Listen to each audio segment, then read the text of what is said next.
A paz de Cristo, povo de Deus, tudo bem com vocês? Pastor Jefferson aqui. Rapaz, que correria, eu vou te falar. Hoje mais cedo não deu para a gente fazer a gravação, porque tá tendo uma obra aqui embaixo e muito barulho, também essa correria toda aí. A gente não teve como gravar mais cedo, então o horário que dá é esse. Não sei nem se vai dar para mim estar na igreja hoje, mas vamos lá. Você até separei um material aqui para a gente poder trabalhar o assunto hoje. Deixa eu só abrir aqui a nossa apostila, tá? Para a gente poder falar, né, sobre o assunto. Rapidinho, deixa eu abrir aqui. Eu acho que eu vou ter que desconectar aqui a impressora e conectar o HD, que tá com o material, tá? Desculpa, gente. Perdoa aí, ó, o improviso. Vamos lá. Então, na semana passada a gente falamos sobre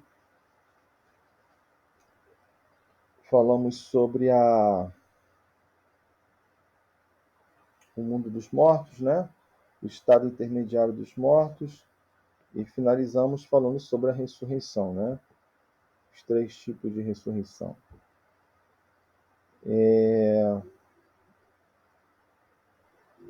Essa aula nós vamos entrar sobre o arrebatamento, né? Sobre o arrebatamento. Mas eu queria também, antes de falarmos sobre o arrebatamento, falar um pouquinho das profecias e dos sinais dos tempos, né? E dos sinais dos tempos. Estou abrindo aqui o material ainda, gente, tá? Vocês me desculpa. Eu estou abrindo aqui o material de escatologia. Vamos lá.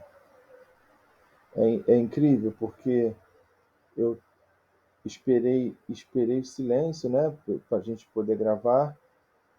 Aí à tarde também uma vizinha aqui começou a colocar música alta. E nesse instante, não sei se é um carro ou se é um outro vizinho, tá com a música aqui alta aqui. Acredito que seja um carro.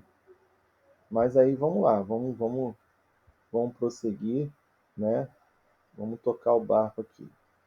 É isso aí. Nós vamos falar sobre arrebatamento, mas antes a gente vai falar sobre a profecia bíblica e os sinais dos tempos um pouquinho, para a gente poder falar ponto a ponto, né? Que é um assunto muito extenso. Escatologia é um assunto muito extenso, né?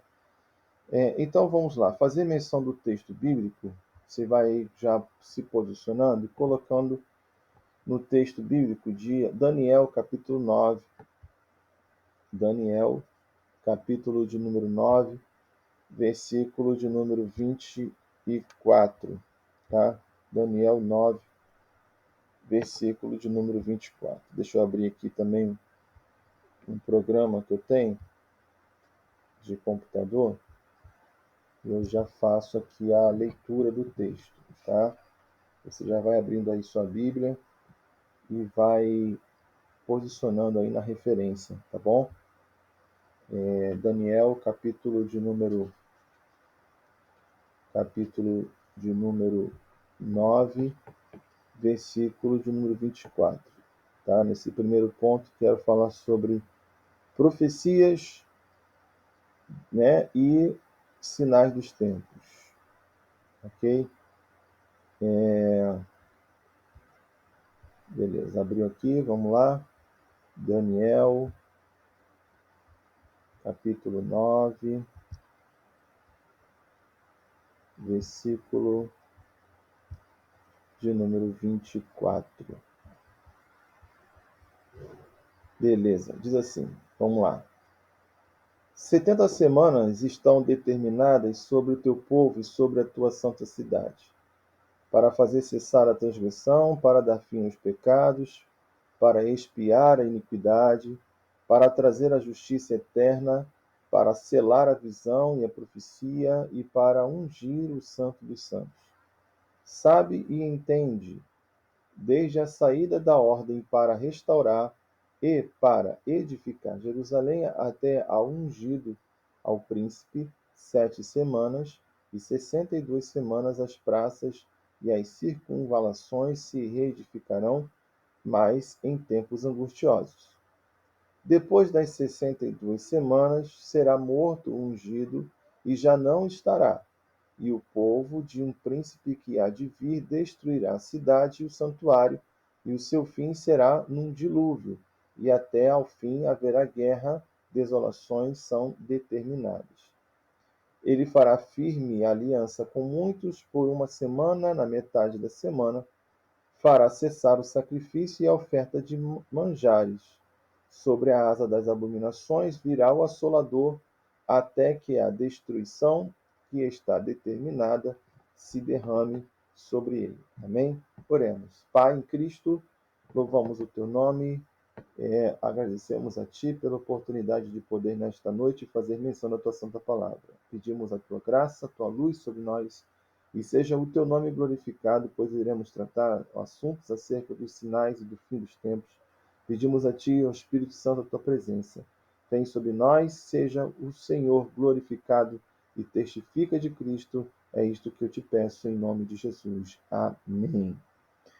Bom, profecias escatológicas. O Antigo Testamento, ele traz muitas profecias sobre o fim, né? Sobre a escatologia.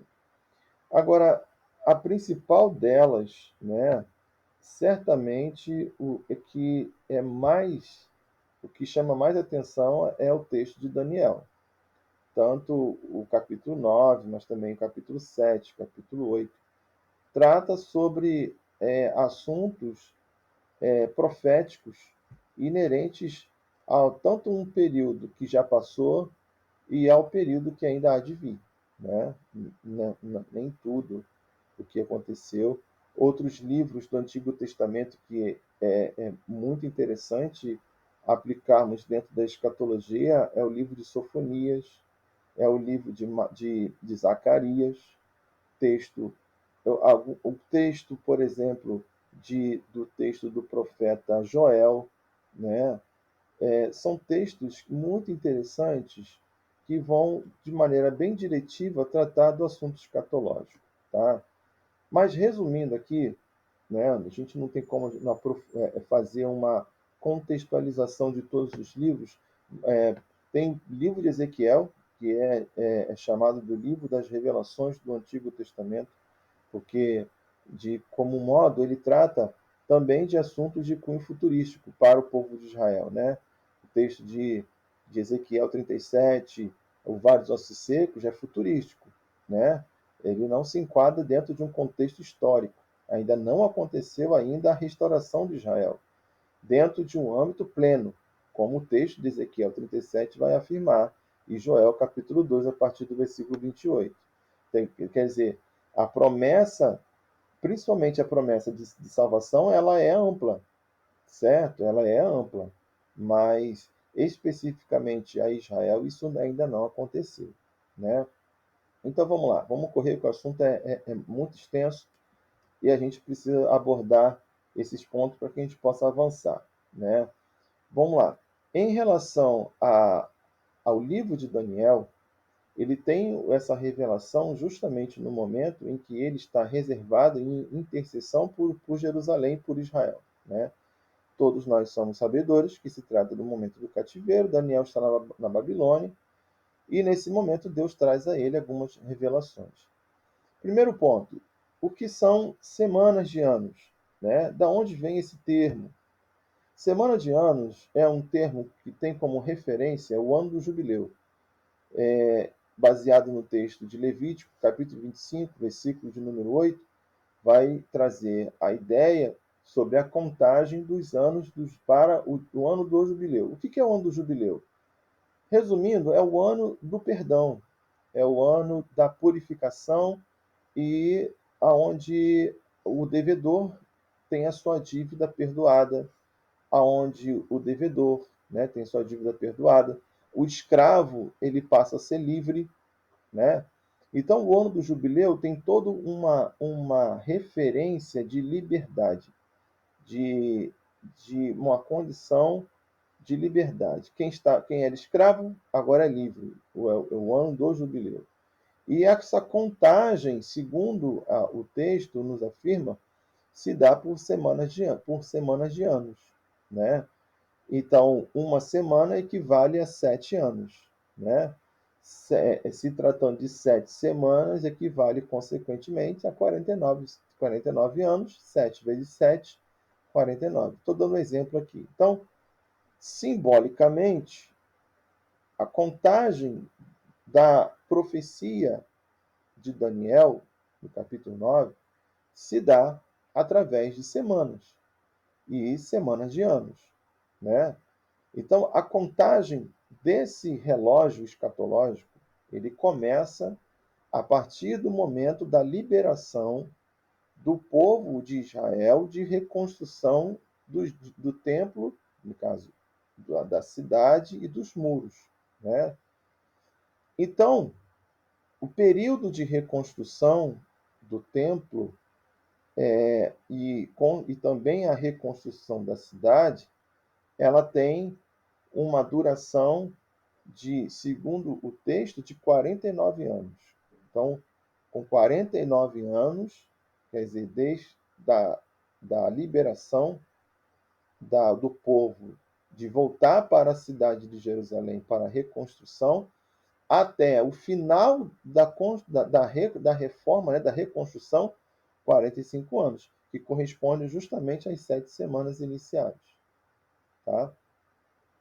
E tem mais 62 semanas depois, que vai justamente do momento em que a cidade é reconstruída em sua plenitude e vai até a data da entrada de Jesus na cidade de Jerusalém. Então, são aí 62 semanas. 62 vezes 7, dá aí 62 vezes 7, 14.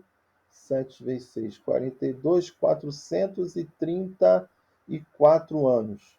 434 anos. Somando tudo, todos os anos, né? Somando-se todos os anos, dá um total de, eu tenho aqui anotado aqui a quantidade de anos que tem, né? Anos totais, né? Anos totais. Acho que eu não tenho aqui, não. Não tenho aqui. Não, não tenho anotado. Não tenho anotado. Então, deixa eu verificar aqui. Peraí, deixa eu pegar uma calculadora rapidinho aqui, só para a informação não ficar, né, não ficar vago. 7 vezes 7, 49, né? 49. 62 vezes 7, 434, mais 49, dá igual a 483 anos. Por que dá um número tão exato assim? O calendário romano, que é o nosso, não é o mesmo calendário da contagem profética. A contagem profética se dá dentro da ordem do calendário judaico, e o calendário judaico ele tem duração de 360 dias, diferente do nosso. O nosso calendário é 365 dias e 6 horas, e cada ano, de 4 em 4 anos, um ano bissexto, acrescenta-se mais um dia. Por isso, o mês de fevereiro ele não tem 28, ele passa a ter 29 dias de 4 em 4 anos. Então, assim, essa contagem de anos, né, se finda 69 semanas, né, que dá esse montante aí de anos que eu falei para você, se finda justamente na entrada triunfal de Jesus em Jerusalém. Então ali trava o relógio. O relógio trava, e se você observar no texto lido de Daniel, observamos que posteriormente a entrada do ungido em Jerusalém, ele vai ser morto. Está lá no texto que você leu, de Daniel 9, a partir do versículo 24. Então aí, o Messias será morto, ok? Será crucificado, ok? Ele será tirado e depois a cidade será destruída. Aí são eventos que vão acontecendo ao decorrer da história. Então, depois do Messias sendo morto e elevado aos céus, a cidade de Jerusalém é destruída, o templo é destruído no ano 70, né? E através do general Tito, né? A, o templo de Jerusalém ele é destruído, se cumprindo a profecia, né? E aí, se aproveitando aqui, desde quando Jesus entra, ele ele é crucificado, né? Ele ressuscita e ascende aos céus. Então, esse período a partir da ascensão de Jesus aos céus é o chamado, dá-se o nome de lacuna profética. O que é lacuna profética, professor? Lacuna profética é o período da era da igreja, aonde o relógio escatológico está travado para Israel. Quer dizer, o objetivo da visão do profeta Daniel, se a gente voltar lá no texto, se a gente voltar no texto lá, você vai observar que a profecia ela tem um destinatário. Ó, 24, capítulo 9, versículo 24. 70 semanas estão destinadas sobre o teu povo e sobre a tua santa cidade. Então, o centro desses acontecimentos escatológicos em torno da visão de Daniel se trata acerca do povo de Israel. É claro que para nós, como igreja, temos esses acontecimentos em torno de Israel como uma referência. E Jesus deixa isso claro lá em Mateus capítulo 24, né? Onde ele cita os sinais envolvendo Jerusalém, envolvendo a cidade, o Monte Sião, e para que sirva como referência, tá? Para todos aqueles que creem na sua santa palavra, ok? Então a lacuna profética se compreende a partir do momento em que a igreja surge no cenário como uma instituição, né, com a descida do Espírito Santo, o dia de Pentecoste, ali dá-se início à lacuna profética, que vai até, até o arrebatamento. A lacuna profética vai até o arrebatamento. A partir do arrebatamento, a igreja é tirada, né? E daí inicia-se a partir da manifestação do anticristo, que se dará através de um pacto de aliança, né, entre duas nações, entre dois povos, Israel e os árabes. Então, assim, será dado o início à chamada grande tribulação, né? A grande tribulação. Então, assim, resumidamente, a profecia de Daniel compreende todo esse período, esse processo, né? Todo esse processo. Por isso que nós, costumeiramente, falamos que o relógio escatológico ele está parado. Quando é que o relógio voltará em atividade? A partir do momento em que o anticristo se manifestar, né? Se manifestar. Aproveitando e dizer, para a gente poder até analisar o texto, que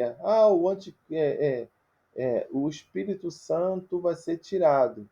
Gente, o Espírito Santo é Deus. O Espírito Santo é Deus. Se ele é Deus, é onipotente, onisciente, onipresente. Não tem como o Espírito Santo ser tirado de lugar nenhum, irmãos. Tá? Por favor. Se você fizer uma análise interpretativa lá do texto de 2 Tessalonicenses, a partir do versículo 7, né, que é o texto usado para corroborar a ideia de que o Espírito Santo será tirado, é um equívoco, tá?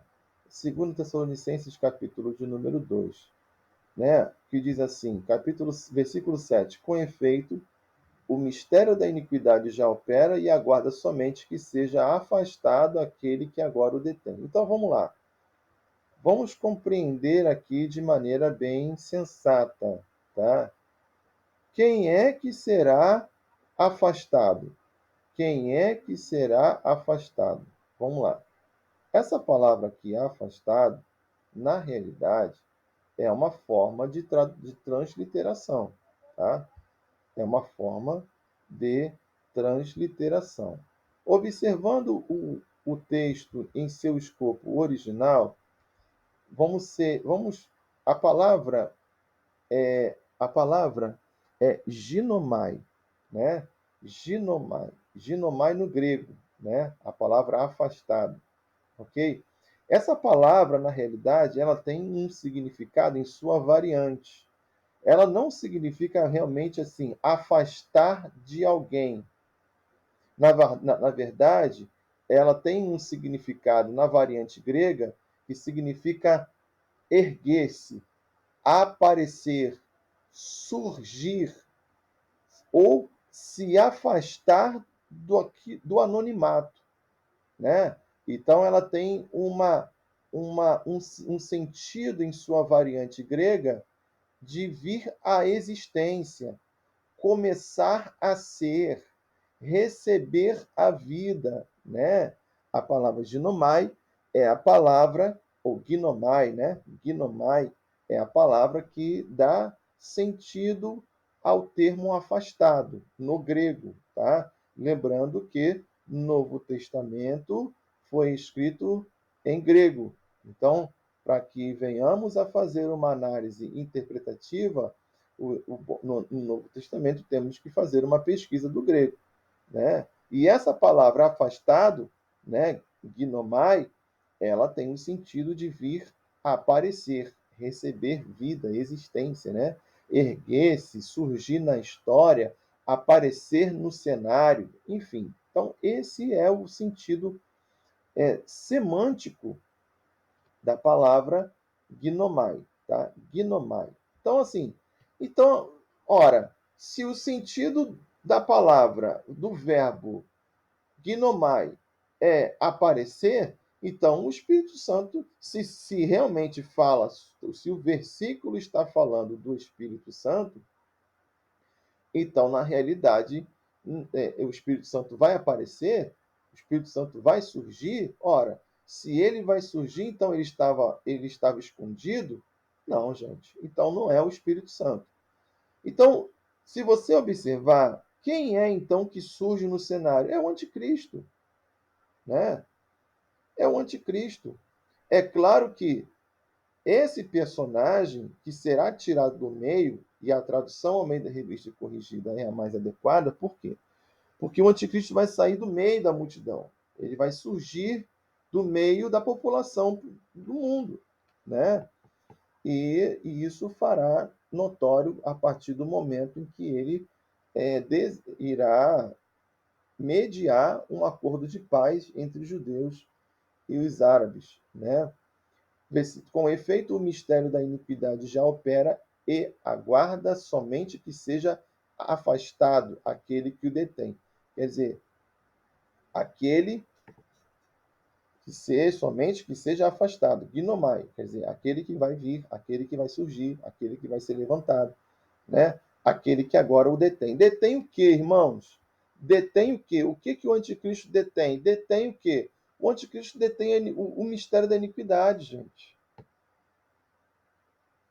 Eu sei que é difícil, eu sei que é muito complicado diante de tudo aquilo que é ensinado durante muito tempo, e agora você tem algum tipo de argumento usando literalmente o texto sem verbalizar ideias, porque a ideia que o texto propriamente dito está informando é justamente informar sobre o anticristo, não fala sobre o Espírito Santo.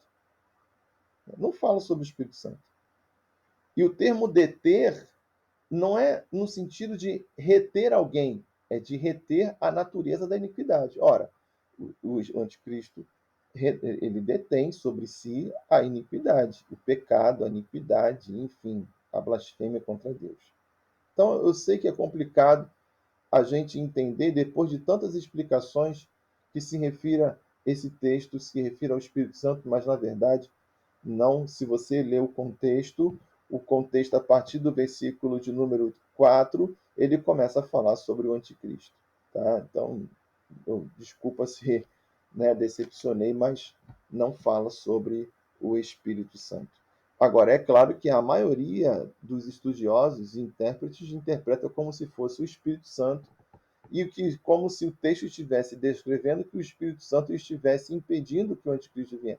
Eu acredito, realmente, o Espírito Santo detém que o anticristo se manifeste, levando em consideração a visão pré-tribulacionista, a igreja não vai conhecer o anticristo, tá bom? Então, dentro dessa visão profética, entendemos que em relação ao Espírito Santo na grande tribulação, ele estará presente sim. Agora, qual é a diferença? É que o Espírito Santo não se manifestará como na atualidade. O Espírito Santo ele age na atualidade dentro de um contexto aos gentis e a todo aquele que manifesta a sua fé em Cristo. O Espírito Santo ele age conforme João 16:8 para convencer o homem do pecado, justiça e do juízo. Quer dizer, então todo aquele que recebe a mensagem da cruz, que recebe a mensagem do evangelho da graça, que recebe a mensagem de Cristo Jesus, ele tem no fator convencimento a ação do Espírito Santo. Isso de maneira geral, de maneira universal. E na grande tribulação, professor, então qual será a manifestação do Espírito Santo? Gente, primeiro, o Espírito Santo atuará na vida das duas testemunhas, né? Para que elas sejam testemunhas. A palavra testemunha vem de mártir, mártires, que significa dar a vida por uma causa, testemunhar, né? Falar sobre aquilo que vive. Então, as duas testemunhas vão morrer em testemunho do Evangelho do Reino. As 144 mil testemunhas também terão o Espírito Santo. Elas serão seladas com o selo de Deus e elas terão também o Espírito Santo. E elas servirão de testemunha em todo o planeta.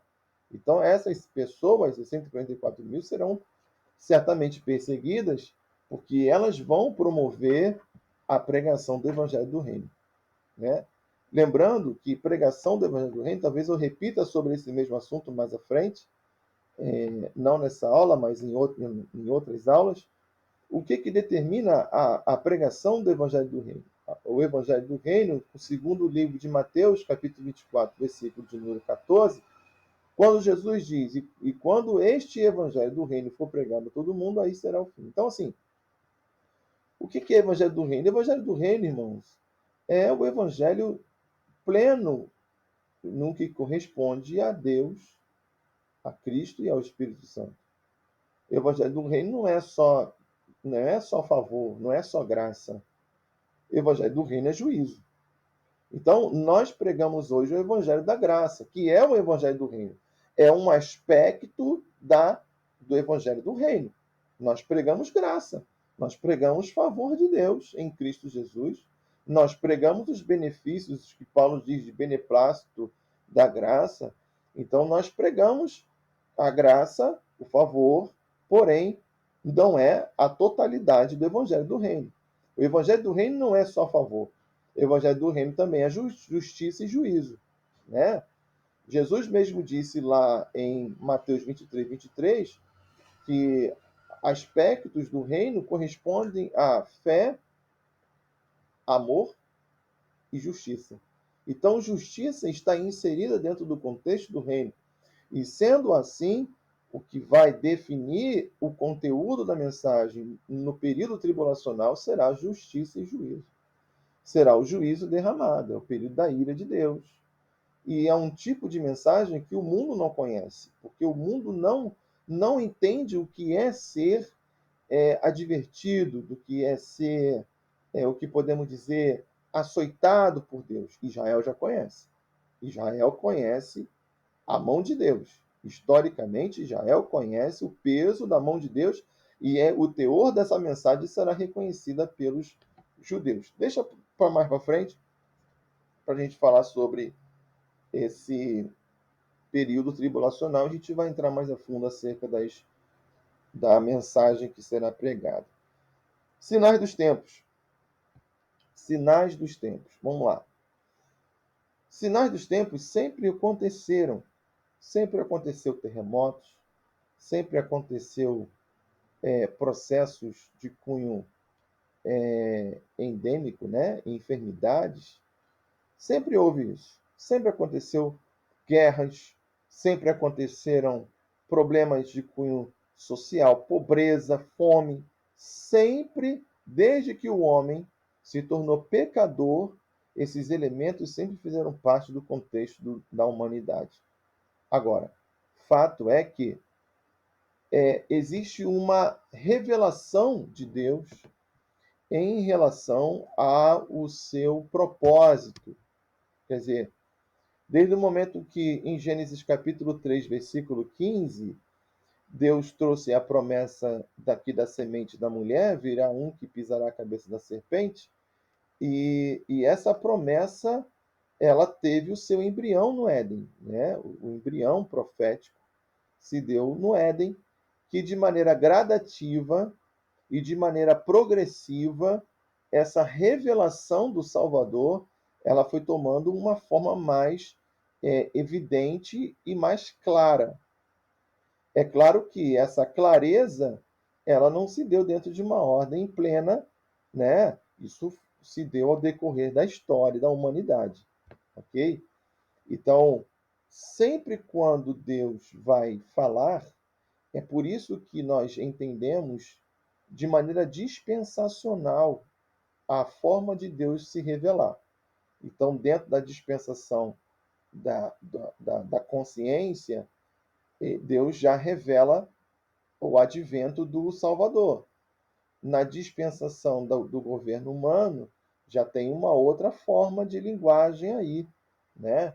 Tem uma forma de linguagem, por exemplo, Deus seleciona uma pessoa que acha graça nele e constrói a arca. Depois, o período o período, aliás, perdão, primeira dispensação, segunda dispensação, né? É a da consciência e depois do governo humano. A da consciência, Noé está dentro desse contexto aí. Depois do governo humano, que é após o período diluviano, né? Após o período diluviano. Deus tem uma forma de tratar. Período patriarcal, Deus fala com Abraão. Você vê que a revelação ela vai tomando um afunilamento específico e de maneira mais pontual, e a clareza vai tomando uma forma clara de cunho bem assim progressivo, né? Já o tempo de Moisés também vai tomando uma direção dentro da revelação, mas tomando uma clareza. E quando nasce o Messias, Jesus, né, é a clara revelação de toda a profecia, e ele deixa dentro do seu ministério os registros, né, o registro dos evangelhos feitos por Mateus, por Marcos, Lucas e João, as descrições do que Jesus deixa acerca do tempo do fim, né? Os sinais, né? Mas essa revelação não acaba por aí. O Paulo mesmo é um dos que deixam claro e dá mais um sentido contextual e contemporâneo, no sentido de proximidade aos nossos tempos, para que venhamos a ter uma noção dos sinais que determinarão realmente o tempo do fim, né? E é fundamental a observação. Os sinais dos tempos, irmão, não é para você sentir pavor, medo, pelo contrário, ter o objetivo de você temer a Deus mais, buscar a Deus mais, orar mais, se converter mais, buscar uma vida de transformação, de santidade, entendendo que a volta de Jesus pode se dar a qualquer momento, né? A qualquer momento, apesar de haver contestações acerca da iminência, mas dentro de uma visão da maioria, a volta de Jesus se dará de maneira iminente no que diz respeito ao arrebatamento, né? Então, falando sobre a questão dos sinais, quando Jesus vai fazer menção lá em Mateus, capítulo 24, vou até colocar lá no texto, Mateus capítulo 24, eu vou usar aqui a Almeida Revista Fiel, Mateus capítulo de número 24, versículo, ó,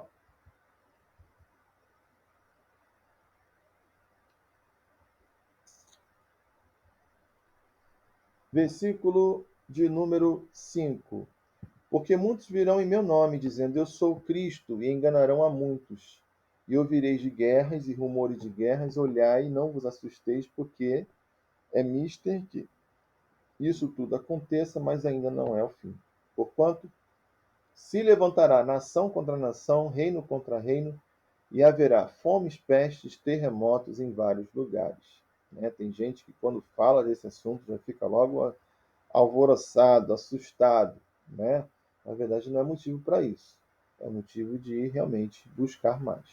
Então vos hão de entregar para seres atormentados, e matar-vos-ão, e sereis odiados de todas as nações por causa do meu nome. Olha que interessante isso, né? Nesse tempo muitos serão escandalizados e trair-se-ão uns aos outros, e uns aos outros se odiarão. E surgirão muitos falsos profetas, e enganarão a muitos, e por se multiplicar a iniquidade, o amor de muitos esfriará. Mas aquele que perseverar até ao fim, esse será salvo.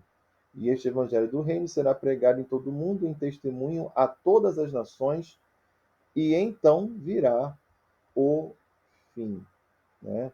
Então virá o fim. Quando, pois, virdes que a abominação da desolação, que é o anticristo, de que falou o profeta Daniel, está no lugar santo, quem lê, entenda. Então os que estiverem na Judéia fujam para os montes, e quem estiver sobre o telhado não desça a tirar alguma coisa de sua casa. E quem estiver no campo não volte atrás a buscar suas vestes, mas ai das grávidas e das que amamentarem naqueles dias, e orai para que a vossa fuga não aconteça no inverno nem no sábado. Né?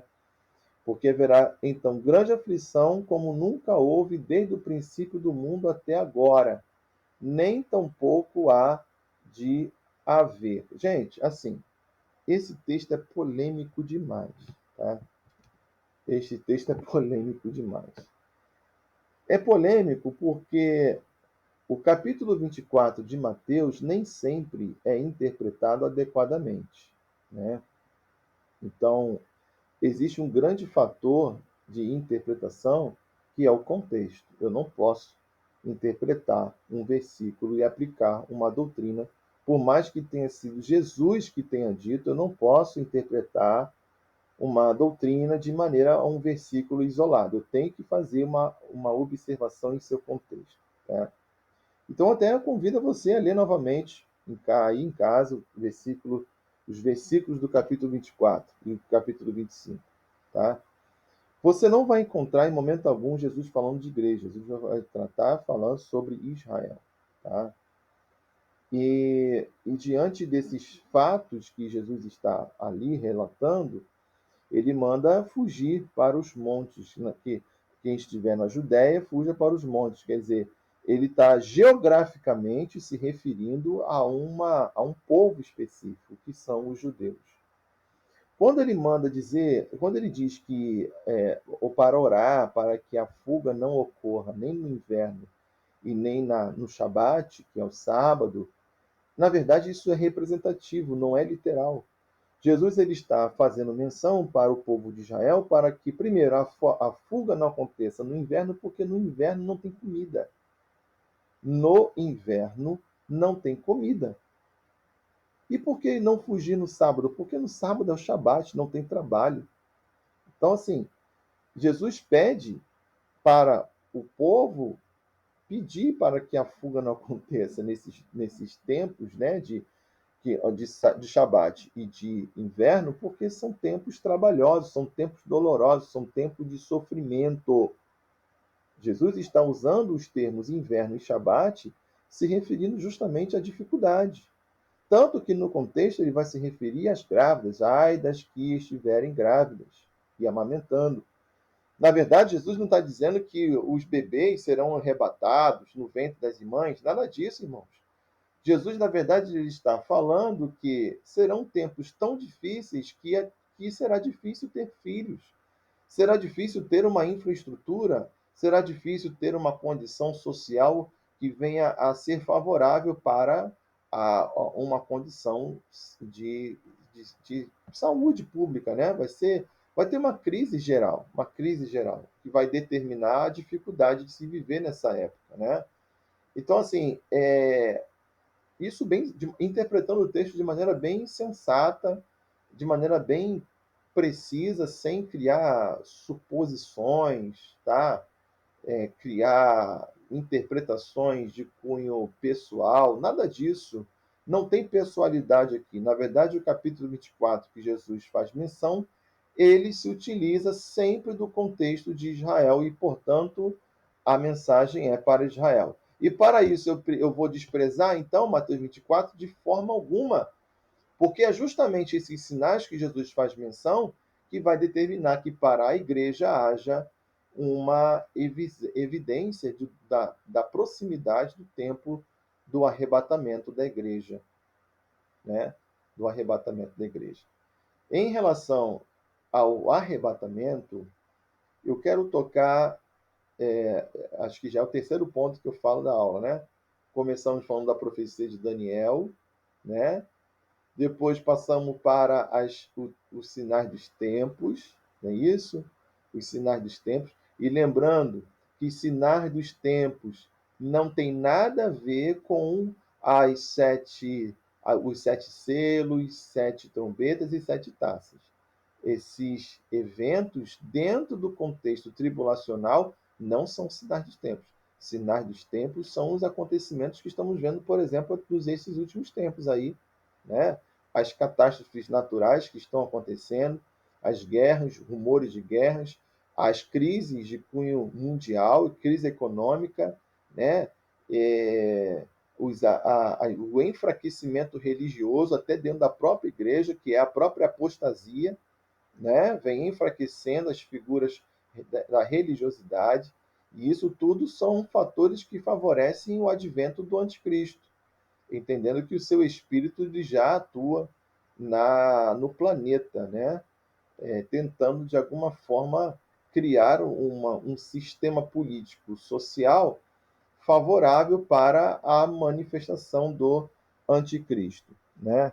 Então, são elementos que remetem ao fim dos tempos. Se você abrir sua Bíblia em 2 Tessalonicenses, capítulo 2, versículo 1, Paulo ele deixa para reflexão da igreja dois sinais, dois sinais que determinam que a igreja tenha a ideia do tempo do fim. Quer dizer, o capítulo 2, versículo 1 de 2 Tessalonicenses vai dizer assim: ora, irmãos, quer dizer, ora, irmãos, ele não está falando somente com judeus. Aqui, Paulo ele está falando com gentis e com judeus crentes da igreja de Tessalônica, tá bom? Ele começa dizendo: ora, irmãos, então é a igreja também, tá? Então é a igreja também. Paulo fala para a igreja. Ora, irmãos, rogamo-vos pela vinda de nosso Senhor Jesus Cristo e pela nossa reunião com Ele. A palavra vinda aqui, eu vou até abrir aqui o aplicativo, a palavra vinda, presta atenção. A palavra vinda, né, aqui é parousia, tá? Parousia. O que é parousia? Parousia é presença, é vinda, chegada, advento, né? Então essa palavra parousia, ela é utilizada para a vinda de Jesus. No grego, a palavra vinda significa parousia, que tem como significado chegada, vinda, advento, presença, tá? Por isso que alguns têm dificuldade, porque a palavra parousia, dependendo do contexto, ela pode também significar aquele que aparece a todos. Quer dizer, aquele que se manifesta, aquele que chega à vista de todos, que é visível. Então, essa mesma palavra parousia, ela serve tanto para o arrebatamento, que é o arrebatamento, ela tem três características. Primeira característica do arrebatamento, ela será iminente, né? Segundo a visão pré-tribulacionista, tá? Isso não significa que eu defenda, estou ensinando o que a visão pré-tribulacionista traz como doutrina. Será iminente. O que é uma vinda iminente? Será uma vinda repentina, rápida, né? Uma vinda rápida. Paulo ele diz lá em 1 Coríntios 15, 52, que essa vinda se dará no momento. A palavra grega momento é átomos, que remete a um tempo indivisível. Então, será algo imperceptível, por isso que será iminente, será rápida, né? Segundo aspecto do arrebatamento é que o arrebatamento se dará dentro de uma ordem seletiva. Então, não será um evento para todos, mas será um evento específico para a igreja e todo aquele que crê em Jesus, né? Que viveu uma vida em Cristo, né? Junto a aqueles que viveram, os mortos em Cristo irão ressuscitar e os crentes vivos serão arrebatados, ok? É, E o terceiro aspecto do arrebatamento, né, é que o arrebatamento, ele além de rápido, além de seletivo, o arrebatamento ele se dará dentro de uma ordem secreta, né? Ela não será à vista de todos, diferentemente do momento em que Jesus voltar no final da grande tribulação, na sua manifestação em glória. A mesma palavra parousia pode ser usada para manifestação em glória. Qual é a diferença, professor? A diferença é que a parousia, a vinda de Jesus no arrebatamento, será secreta somente para a igreja. E quanto que a sua manifestação em glória será à vista de todos. A palavra parousia é uma palavra grega que serve tanto para descrever a vinda de Jesus no arrebatamento, quanto para descrever a sua manifestação em glória. Lembrando que esta é uma visão pré-tribulacionista. Tá? O que é uma visão pré-tribulacionista? Vamos voltar lá para o básico, né? Em teologia, é a visão que entende que Jesus voltará para arrebatar a igreja antes da grande tribulação. Entenda, essas três diferentes visões sobre o arrebatamento têm como referência a tribulação. Então, pré-tribulacionismo crê que Jesus voltará para arrebatar, o arrebatamento se dará antes da grande tribulação. Midi-tribulacionismo crê que o arrebatamento se dará no meio da grande tribulação e pós-tribulacionismo crê que o arrebatamento se dará no final da grande tribulação, né? Arrebatamento. A palavra arrebatamento, ela vem do grego harpazo, né? Harpagenon, que significa arrancado à força, né? Ser arrancado à força. Essa palavra arrebatamento não tem na Bíblia realmente, mas ela tem o seu sentido grego, tá? Harpazo, tá bom? Aí vem aquela contestação. Como é que pode? Essa doutrina é uma doutrina nova, não existe. Hoje mesmo eu estava assistindo um vídeo do Augusto Nicodemos, que é um pós-tribulacionista, que ele não crê que Jesus volta antes da tribulação, ele crê que Jesus volta depois da tribulação. Então ele disse que essa doutrina do arrebatamento não existia até meados do século XIX. É um engodo, é um engano. É um engano. Você tem desde do período apostólico, período patrístico, período da igreja medieval, durante o período da igreja da Reforma, defensores da doutrina do arrebatamento. Por quê? Porque a doutrina do arrebatamento é bíblica. É uma doutrina. O arrebatamento é uma doutrina. E não é um arrebatamento parcial.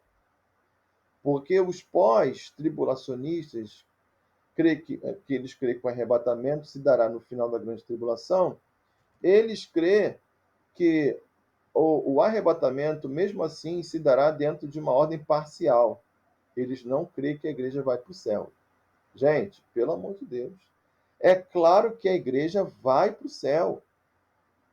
João, capítulo de número 14, versículo de 1 a 3. Não se turbe o vosso coração, credes em Deus, credes também em mim. Na casa de meu pai há muitas moradas, se não fosse assim, eu vou teria dito, vou preparar-vos lugar, e quando eu for vos preparar lugar, voltarei para vós e vos levarei para mim, pois para onde eu estiver, estejais vós também. Esse verbo levarei é paralambano no grego. O que significa a palavra paralambano? Paralambano significa levar alguém acompanhado. Tipo assim, alguém chega para você e diz assim: ah, vamos para a igreja? Aí você diz: ah, não sei. Ah, não, vamos, vamos embora, vamos embora. Então, a pessoa, dentro de uma gíria, né, entre aspas, te carregou para a igreja. Então, a palavra grega, paralambano, é mais ou menos isso. Quando Jesus diz assim, e vos levarei para mim, Jesus está dizendo assim, então eu vos carregarei em minha companhia. Agora, para onde é que Jesus foi? E para onde é que Jesus nos levará? Gente, para o céu, pelo amor de Deus. Na casa de meu pai. Casa de meu pai, claro que é o céu. Né? Não é outro lugar, pelo amor de Deus. Então, não é verdade que o arrebatamento se dará de maneira parcial. O que significa um arrebatamento parcial? É que aqueles que creem, os pós-tribulacionistas, que nós só iremos subir até as nuvens. No texto de 1 Tessalonicenses 4,16, Paulo fala, né, que nós seremos, 17 na verdade, nós seremos arrebatados e nos encontraremos com o Senhor nas nuvens. Quer dizer, para os pós-tribulacionistas, esse arrebatamento é parcial, porque a igreja subirá para as nuvens, receberá o galardão pelo tribunal de Cristo e descerá com Cristo para a batalha do Armagedon e o início do milênio. Não procede a ideia. Não procede de maneira alguma. A igreja passará, depois do arrebatamento, passará a estar no céu, né? E voltará com Cristo no final da grande tribulação. Mas aí já glorificada, né? A igreja volta triunfante com Cristo, né? Totalmente triunfante. Ok, gente? Então, prosseguindo aqui, em relação ao arrebatamento, existem esses três aspectos: pré-tribulacionista, mid-tribulacionista e pós-tribulacionista. A palavra lá em 1 Tessalonicenses, capítulo 4, versículo de número 17, eu vou começar do começo, né? 16 diz assim: porque o mesmo Senhor descerá do céu com alarido e com voz da canja, soará a trombeta de Deus, os mortos em Cristo ressuscitarão primeiro. E depois nós, os que ficarmos vivos, seremos arrebatados e nos encontraremos com o Senhor nos ares. E nos encontraremos com o Senhor nos ares. Essa palavra encontraremos, no grego, tá? Na palavra, no sentido grego, a palavra grega para encontro, né? Ela é uma palavra que designa a ideia de companhia. Designa a ideia de companhia. Né? A palavra é apântesis. A palavra grega para encontro é apântesis. O que significa apântesis? Apântesis significa ir ao encontro de alguém, ou ir em companhia de alguém. Então, os pós-tribulacionistas pegam esse texto grego e aplica dentro de uma forma técnica de interpretação, usando outros textos. Por exemplo, Atos dos Apóstolos, capítulo de número 21, encontramos a palavra apântesis, quando Paulo chega em Roma e alguns cristãos vão de encontro a Paulo e Paulo ele está chegando para Roma, ele chega em Roma, os crentes de Roma vão de encontro a ele e prossegue ao destino de Paulo. Quer dizer, Paulo já chega em Roma, né, com destino a Roma, né, e aí os crentes da igreja vão de encontro a ele, apântesis. Porém, ao encontrar Paulo, Paulo não leva eles de volta. Pelo contrário, eles encontram Paulo e prossegue o caminho de Paulo a Roma. Então, assim, os pós-tribulacionistas pegam esse versículo, esse texto, essa palavra apânteses, e aplica a mesma ideia em relação à vinda de Jesus. Então, semelhantemente ao que nós descrevemos lá em Atos 21, fazendo uma analogia a esse sentido, se fosse o caso de entendermos dentro de uma visão pós-tribulacionista, eles entendem então que Jesus vem nas nuvens, a igreja encontra com o Senhor nas nuvens e volta para a terra, que é justamente o local onde supostamente Jesus viria. Então a igreja não vai para o céu, que é onde Jesus está. Segundo a visão pós-tribulacionista, a igreja desce com Jesus logo após encontrá-lo nas nuvens. É totalmente errado. Por que é totalmente errado? Porque Jesus, quando ele fala lá em João 14, e citando a palavra, o verbo levarei, paralambano, ele diz assim, e vos levarei para mim. Quer dizer, e para onde eu estiver, estejais vós também. Se você observar no texto de João 13, vamos lá, João capítulo 13, João capítulo 3, Evangelho de João capítulo 3, versículo de número 13. É Jesus que vai dizer isso, olha, ora, ninguém subiu ao céu senão aquele que de lá desceu, a saber, o Filho do homem que está no céu. Então, quando Jesus faz menção sobre o céu, ele fala, eu sou de lá, vim de lá e vou voltar para lá. Se você observar o finalzinho do capítulo de número 13 de João, né? O final do capítulo 13, Jesus fala sobre o céu, né? Jesus ele começa a falar sobre o céu. Deixa eu só pegar aqui o texto direto.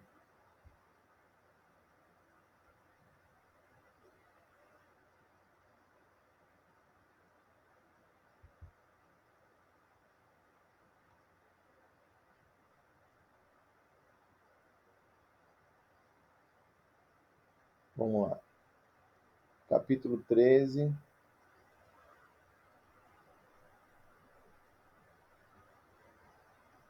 Ó, versículo 36. Perguntou-lhe Simão Pedro, Senhor, para onde vai? Jesus respondeu, para onde vou? Não me pode seguir agora, mais tarde, porém, me seguirás. Para onde Jesus foi, gente? Para o céu. Quer dizer, Jesus diz, agora vocês não podem ir lá. Por que Jesus diz que agora eles não podem ir lá? Porque Jesus ainda não tinha sido glorificado. Por isso é que Jesus diz, vocês não podem ir agora para lá. Porém, mais tarde, vocês vão me seguir. Vocês vão para lá. Vocês vão para o céu. Então, que história é essa dos pós-tribulacionistas dizer que nós não vamos para o céu? Se o próprio Jesus diz isso, paralambano, para onde eu vou, vocês vão também, né? Então, é necessário uma contextualização adequada para uma boa interpretação. Então, o arrebatamento é bíblico, o arrebatamento é uma doutrina, o arrebatamento se dará dentro dessas três ordens, né? Iminente, seletivo, né? E iminente, rápido, seletivo, né? Seletivo quer dizer é específico e será secreto, né? Não será manifestado para todos, tá? Então não confunda, gente, arrebatamento com manifestação em glória. Arrebatamento é uma coisa, manifestação em glória é outra, tá bom? Nós falamos sobre o arrebatamento agora, tá ok? Falamos sobre hoje, já vai dar 1 hora de aula, gente. Meu Deus, vocês são demais, hein? Vocês são demais. Eu vou me organizar e ainda essa semana eu vou passar para vocês mais um conteúdo de aula, tá bom? Eu vou fechar por aqui para não ficar muito cansativo, tá? Qualquer dúvida sobre profecia de Daniel, sinais dos tempos e arrebatamento, por favor, irmãos, me chama. Vocês fizeram justamente o que eu pedi para não fazer. O quê? Botar lá no grupo lá assim, ai, que aula bonita. Ai, que... Não, gente. Eu preciso que vocês comentem sobre o assunto, por favor. Tá? Senão não vai valer a pena ter aula à distância. Eu preciso que vocês... Porque isso é uma forma de eu entender que vocês estão participando da aula. Tá bom? Isso eu preciso do feedback de vocês. O que, que vocês entenderam? O que, que vocês não entenderam? Que eu tenho certeza que você tem coisas aqui que eu falei que vocês não entenderam. Tem coisas, tá? Então, por favor, irmãos, por favor, tá? Mande uma mensagem, seja no WhatsApp, seja enfim. Mas eu preciso de um feedback para que a gente possa estar trabalhando em comum acordo, como numa sala de aula. Tá bom, gente? Vou ficar por aqui. Deus abençoe vocês, tá? Orem, tá dando certo. Todas as coisas contribuem para o bem daqueles que amam o Senhor e tudo está no controle de Deus. É claro que é uma novidade para a gente, mas Deus abençoe vocês, lembrando que vocês estão na reta final, está chegando o fim do curso, tá? Deus abençoe, um grande abraço e fiquem na paz do Senhor Jesus. Amém?